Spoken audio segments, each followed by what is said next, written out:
Son Excellence le ministre du Travail, Sambassi, le directeur de l'OIT, M. Haïdara, et vous dire que nous sommes très heureux de signer aujourd'hui cette nouvelle initiative qui vise à tourner un défi en une opportunité. Bien sûr, le Sénégal est un pays ami et frère de l'Italie. L'Italie, depuis très longtemps, accompagne les politiques de votre gouvernement en faveur du développement et en faveur de la jeunesse. Bien sûr, il y a un défi pour la jeunesse de trouver un emploi décent, digne, comme le directeur Haïdara l'a dit. L'effet qu'il y ait ici aujourd'hui le ministre du Travail et les représentants de 3 ou 4 autres ministères sénégalais, le ministère de la formation professionnelle, le ministère de l'artisanat, le ministère de la jeunesse, sont une indication des efforts que les autorités du pays ami qui est le Sénégal, pays ami de l'Italie, des efforts que les autorités du Sénégal sont en train de faire pour justement transformer un défi en une opportunité. L'Italie est un acteur externe, mais est un acteur proche, parce que nous savons bien combien les jeunes peuvent amener du dynamisme, peuvent amener de l'énergie et peuvent contribuer au progrès, au développement d'un pays. Et nous voulons, disons, depuis très longtemps, accompagner les efforts de vos autorités.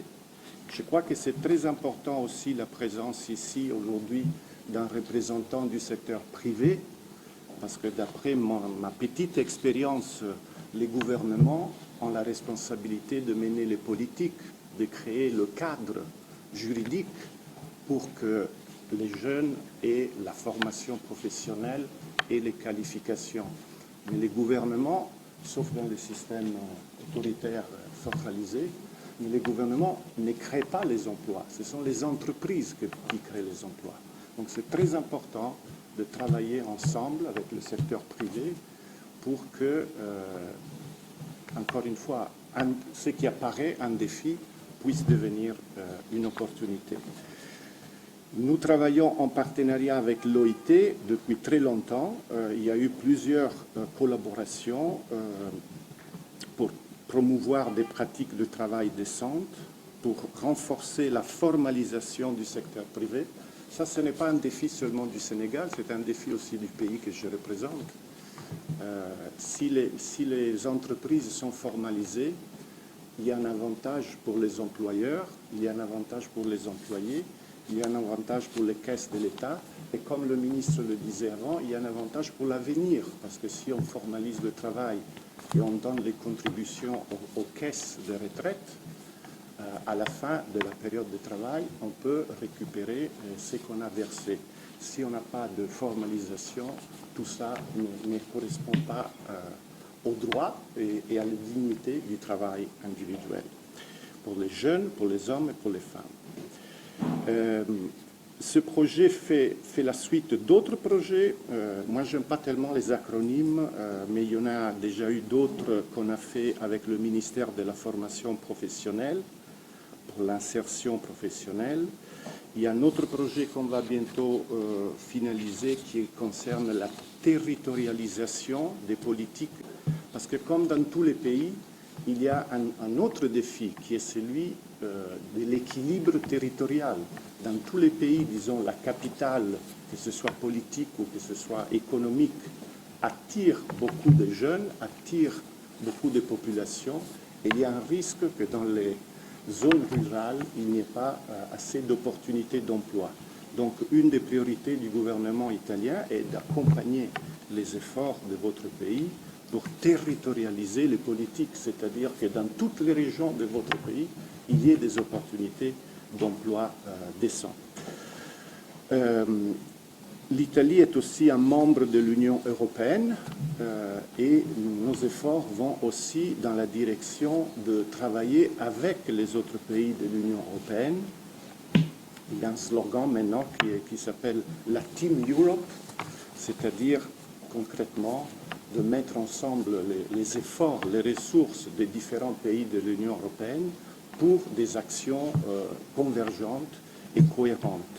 Il y en a une sur laquelle l'Italie travaille avec d'autres pays de l'Union européenne, qui est l'échéance 2026. Votre pays a une très grande opportunité. En 2026, vous allez accueillir pour la première fois en Afrique les Jeux olympiques de la jeunesse. Ce sera un grand message d'optimisme pour la jeunesse sénégalaise, africaine et mondiale.